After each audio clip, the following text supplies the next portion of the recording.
और बात हो रही थी हारिस के हवाले से। तो हारिस पे शाहिद साहब ने जिक्र भी किया कि उनकी लास्ट 9 इनिंग्स क्या हैं, स्क्रीन पर आपके सामने भी आ जाएगी। लास्ट 9 इनिंग्स में 38 रन हैं। अफगानिस्तान के खिलाफ 1, यूएई के खिलाफ 1, फिर 15, 2, 4, 6, 5, 0, 4। ये किसी का टेलीफोन नंबर ज़्यादा लग रहा है, मैच की परफॉर्मेंस कम लग रही है। रऊफ, अब ये एक बात चल रही है कि हारिस को उनके नंबर पे नहीं खिलाया जा रहा।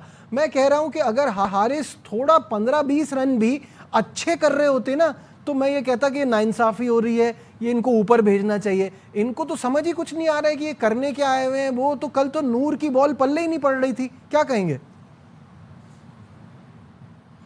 देखिए, बेसिक इशू ये है कि आप जब नेशनल टीम में आते हैं तो आपको फिर हर सिचुएशन पे खेलने के लिए तैयार रहना चाहिए और आपका माइंडसेट बिल्कुल क्लियर होना चाहिए, क्योंकि सबसे पहले तो आप इस एवरेज के साथ और ये जो आपका डोमेस्टिक का रिकॉर्ड है और ये बाकी चीज़ें हैं, इसके साथ पाकिस्तान की टीम में आपकी सिलेक्शन ही एक बहुत बड़ा सरप्राइज़ है और बहुत बड़ा आपके लिए कुदरत की तरफ से एक गिफ्ट है। तो दूसरी चीज़ ये है कि इस पर फिर शिकवे की बजाय कि मुझे इस नंबर पे नहीं खिलाया या उस नंबर पे मेरा हक बनता है, आप देखें कि पास्ट में आपके पास बहुत ज़्यादा एग्जांपल्स हैं कि जब कोई टीम पाकिस्तान इंटरनेशनल लेवल पे कोई प्लेयर आता है किसी टीम में, तो उसका अगर वो नंबर 2 है तो उसको नंबर 6 पे भी खेलना पड़ता है, फिर वहाँ पे वो परफॉर्म करता है तो आस्ता आस्ता ग्रेजुअली वो अपना नंबर अचीव करता है, तो उसको सेटल डाउन होने का भी मौका मिल जाता है। तो इसका मतलब है कि आपका जो स्किल लेवल है वो इस काबिल नहीं है कि आप नीचे किसी भी नंबर पे परफॉर्म कर लें।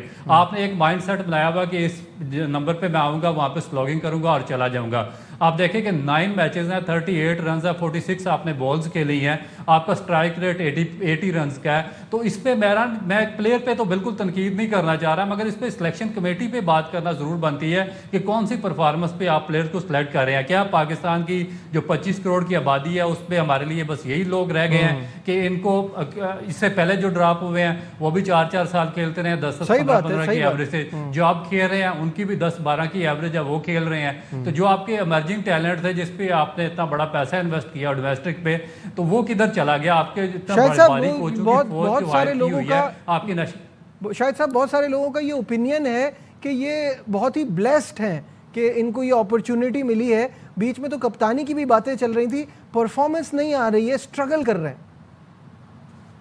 हम एक तरह से हम कैच 22 की सिचुएशन में हैं कि हम अपने यंगस्टर्स को चांस देते हैं। अभी 2 साल पहले हारिस ने एक बड़ी जबरदस्त सेंचुरी एशियन इमर्जिंग कप में श्रीलंका में बनाई थी। अभी इस दफा उसने बांग्लादेश के खिलाफ एक सेंचुरी बनाई। तो अब थोड़ा बहुत ऊपर नीचे करके देखना पड़ेगा। आपने उसे 7वें नंबर पे भेजा, 6ठे नंबर पे आप नवाज को भेज रहे हैं, तो अगर वो टॉप ऑर्डर का प्लेयर है, एक आध मैच आप टॉप ऑर्डर में भी खिला के देख लें। आपने बांग्लादेश के खिलाफ उसे टॉप ऑर्डर में खिलाया था। अब बड़ी कैच 22 की सिचुएशन आ गई कि आया बाबर रिजवान बेहतर थे या नए प्लेयरों को चांस दें।